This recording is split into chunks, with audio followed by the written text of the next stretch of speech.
दोस्तों आपका बहुत बहुत स्वागत है अपने YouTube channel royal Sharma current affair में। दोस्तों अब हम आपको इस चैनल पर संविधान से संबंधित मोस्ट इंपोर्टेंट क्वेश्चन कराएंगे जो आपकी आने वाली परीक्षाओं के लिए आवश्यक होंगे। दोस्तों मॉर्निंग टाइम में इस चैनल पर हम करंट डेली की करंट अफेयर डालते हैं और दोस्तों दोपहर में इस चैनल पर हम संविधान से संबंधित मोस्ट इंपोर्टेंट डेली एक वीडियो बनाकर डालते हैं। चलो दोस्तों वीडियो को शुरू करते हैं। हमारा पहला क्वेश्चन है, निम्नलिखित में से किस अधिनियम में कोलकाता में सर्वोच्च न्यायालय की स्थापना का प्रावधान किया गया है? Option A regulating act 1773, option B पिटका भारत अधिनियम 1784, option C chart act 1813, option D charter act 1833। सही आंसर हो जाएगा दोस्तों हमारा ऑप्शन ए रेगुलेटिंग एक्ट 1773 के अनुसार कोलकाता में सर्वोच्च न्यायालय की स्थापना का प्रावधान किया गया था। रेगुलेटिंग एक्ट 1773 का अधिनियम। इसके आगे नेक्स्ट क्वेश्चन, किस अधिनियम के द्वारा ब्रिटिश संसद ने चाय और चीन के साथ व्यापार को छोड़कर ईस्ट इंडिया कंपनी के भारत के साथ व्यापारिक एकाधिकार को समाप्त कर दिया था? ऑप्शन ए 1813 का चार्टर अधिनियम, ऑप्शन बी 1833 का चार्टर अधिनियम, ऑप्शन सी 1853 का चार्टर अधिनियम, ऑप्शन डी 1873 का चार्टर अधिनियम। सही आंसर हो जाएगा दोस्तों इसका ऑप्शन ए 1813 का चार्टर अधिनियम के द्वारा ब्रिटिश संसद ने चाय और चीन के साथ व्यापार को छोड़कर ईस्ट इंडिया कंपनी के भारत के साथ व्यापारिक एकाधिकार को समाप्त कर दिया था 1813 का चार्टर अधिनियम के द्वारा। इसके आगे नेक्स्ट क्वेश्चन, किस अधिनियम ने भारतवासियों को अपने देश के प्रशासन में कुछ हिस्सा लेना संभव बताया? दोस्तों किस अधिनियम ने भारतवासियों को अपने देश के प्रशासन में कुछ हिस्सा लेना संभव बताया था? तो उसमें से एक एक्ट है दोस्तों, तो चलो इसके चार ऑप्शन है। पहला ऑप्शन है हमारा charter act 1833, option B charter act 1813, option C government of India act 1858, option D Indian counselling act 1867। सही answer option A chart act 1833 के अनुसार भारतवासियों को अपने देश के प्रशासन में कुछ हिस्सा लेना संभव बनाया गया, चार्टर एक्ट 1833।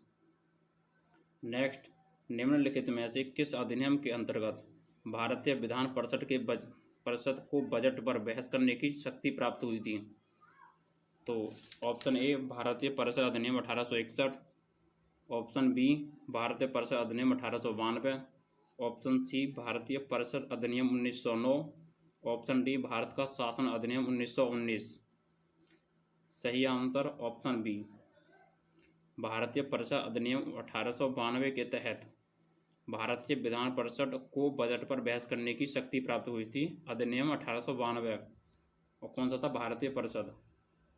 इसके आगे नेक्स्ट, ब्रिटिश भारत में सांप्रदायिक प्रतिनिधित्व की व्यवस्था निम्नलिखित में से किस अधिनियम द्वारा की गई थी? ऑप्शन ए भारतीय काउंसिलिंग अधिनियम 1892, ऑप्शन बी मार्ले मिंटो सुधार 1909, ऑप्शन सी माउंटेग्यू चेम्सफोर्ड सुधार 1919, ऑप्शन डी भारत सरकार अधिनियम 1935। सही आंसर हो जाएगा मार्ले मिंटो सुधार 1909 के तहत सांप्रदायिक प्रतिनिधित्व की व्यवस्था निम्नलिखित में से किस अधिनियम द्वारा की गई थी? तो अधिनियम है दोस्तों मार्ले मिंटो सुधार 1909। सही आंसर ऑप्शन बी। नेक्स्ट, निम्नलिखित में से किस एक अधिनियम द्वारा भारत में संघीय न्यायालय की स्थापना की गई थी? दोस्तों निम्नलिखित में से एक अधिनियम है जिसके द्वारा भारत में संघीय न्यायालय की स्थापना की गई थी। ऑप्शन एक भारतीय परिषद अधिनियम 1861, ऑप्शन बी भारत सरकार अधिनियम 1909, ऑप्शन सी भारत सरकार अधिनियम 1919, ऑप्शन डी इनमें से कोई नहीं। सही आंसर ऑप्शन डी इनमें से कोई नहीं। दोस्तों भारत में संघीय न्यायालय की स्थापना जो की गई थी सरकार अधिनियम 1935 के अंतर्गत की गई थी। दोस्तों इसमें ऑप्शन नहीं है तो इनमें से ऑप्शन डी सही हो जाएगा, इनमें से कोई नहीं, क्योंकि 1935 के अधिनियम द्वारा की गई थी। नेक्स्ट क्वेश्चन, भारत का संघीय न्यायालय निम्नलिखित में से किस वर्ष में स्थापित किया गया था? Option A 1935, option B 1937, option C 1946, option D 1947। सही आंसर हो जाएगा ऑप्शन बी 1937। भारत का संघीय न्यायालय 1937 वर्ष में स्थापित किया गया था। इसके आगे नेक्स्ट, केंद्र में द्वैत शासन किस अधिनियम के अंतर्गत स्थापित किया गया? जो केंद्र में दोस्तों द्वैत जो अंतर्गत अधिनियम के जो अंतर्गत आता है वो इन्हीं चारों के अंतर्गत आता है। इनमें से एक ऑप्शन सही है, तो हमारा पहला ऑप्शन है 1909 के अधिनियम। ऑप्शन बी भारत सरकार अधिनियम 1919। ऑप्शन सी भारत सरकार अधिनियम 1935। ऑप्शन डी भारत स्वतंत्रता अधिनियम 1947। सही आंसर हो जाएगा भारत सरकार अधिनियम 1935 के तहत केंद्र में द्वैत शासन जो जारी किया गया था। इसके आगे नेक्स्ट, निम्नलिखित में से किसने ब्रिटिश भारत में प्रांतीय स्वायत्तता शुरू की थी? दोस्तों ब्रिटिश भारत में प्रांतीय स्वायत्तता जो शुरू की थी, तो इनमें एक ऑप्शन है, हमारा पहला ऑप्शन है cabinet mission. Option B Simon commission. Option C Bharat सरकार अधिनियम 1935। ऑप्शन डी भारत सरकार अधिनियम 1919। सही आंसर हो जाएगा दोस्तों हमारा ऑप्शन डी भारत सरकार अधिनियम 1919 के तहत ब्रिटिश भारत में प्रांतीय स्वायत्तता शुरू की थी। इसके आगे नेक्स्ट है, भारतीय विधान पालिका प्रथम बार द्विसदनीय बनाई गई। तो भारतीय विधान पालिका प्रथम बार द्विसदनीय कब बनाई गई? तो इसके ऑप्शन है ऑप्शन ए 1892 के भारतीय काउंसिल एक्ट द्वारा। ऑप्शन बी 1909 के भारतीय काउंसिल एक्ट द्वारा। ऑप्शन सी 1919 के भारत सरकार अधिनियम द्वारा। ऑप्शन डी 1935 के भारत सरकार अधिनियम द्वारा। सही आंसर ऑप्शन सी 1919 के भारत सरकार अधिनियम द्वारा भारतीय विधान पालिका को प्रथम बार द्विसदनीय बनाया गया। इसके आगे नेक्स्ट, केंद्र में कौन सा एक्ट द्विसदनीय विधायक का लाया? दोस्तों केंद्र में इनमें से कौन सा एक एक्ट है तो द्विसदनीय विधायक लाया था? Option A 1961 act. Option B 1917 act. Option C 1919 act. Option D 1915 act. सही आंसर ऑप्शन सी 1919 एक्ट के तहत केंद्र में द्विसदनीय विधायक लाया था। एक्ट कौन सा? 1919। नेक्स्ट, भारत शासन अधिनियम 1919 के अंतर्गत भारतीय विधायिका का अंतिम निर्वाचन किस वर्ष में आयोजित किया गया था? Option A 1930। Option B 1934।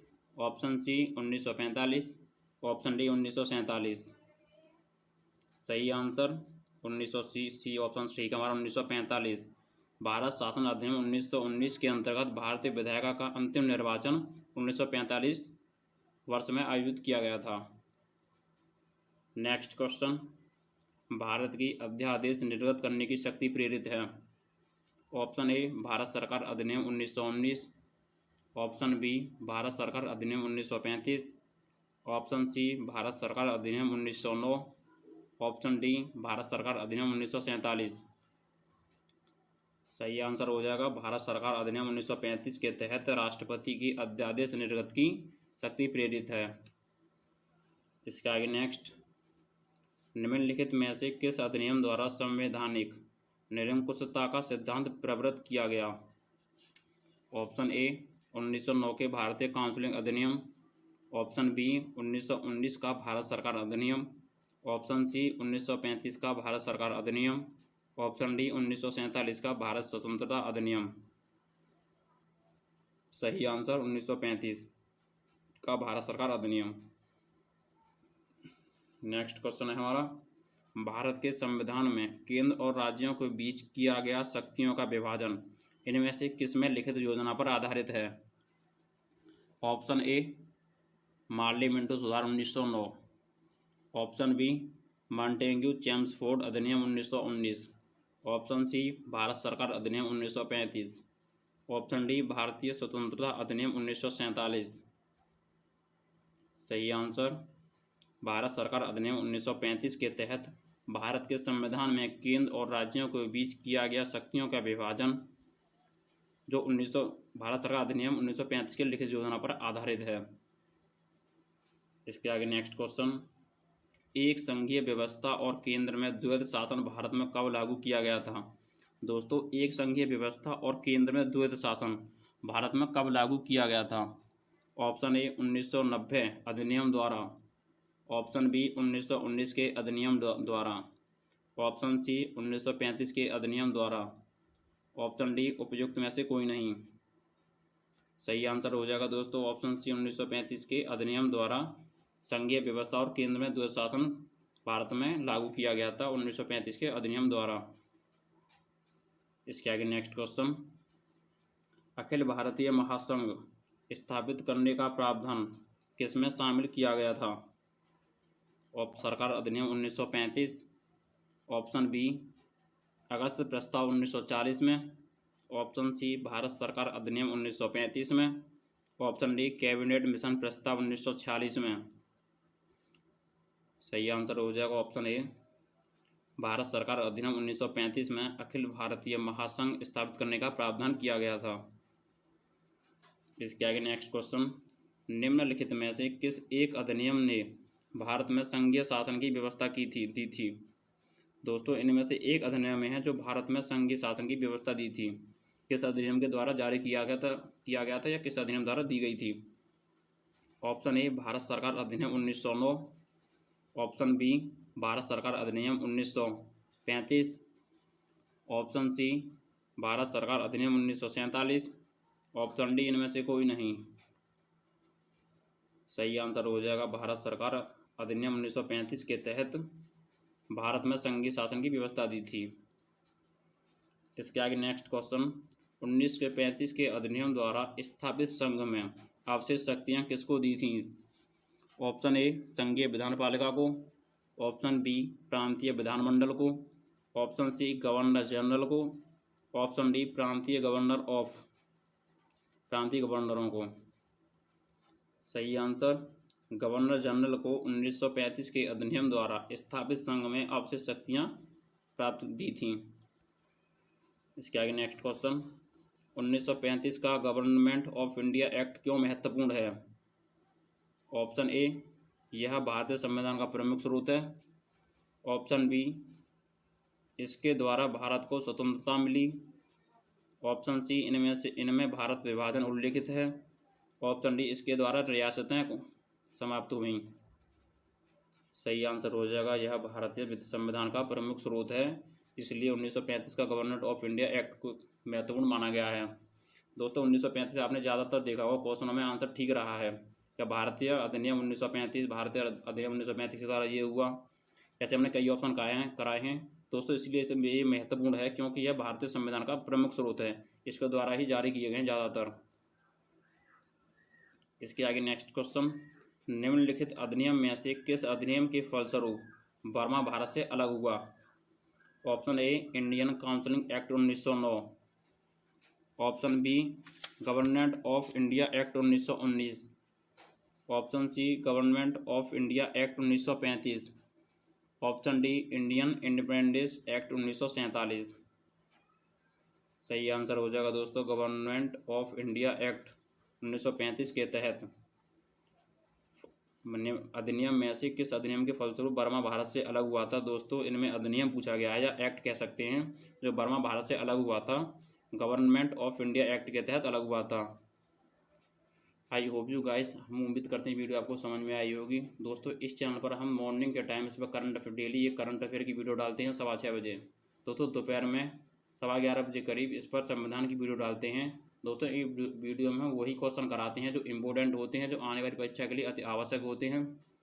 उन वीडियो को सिलेक्ट करते हैं, इन वीडियो में उन्हीं क्वेश्चन को सिलेक्ट करते हैं दोस्तों। धन्यवाद दोस्तों, मिलते हैं अगली वीडियो में।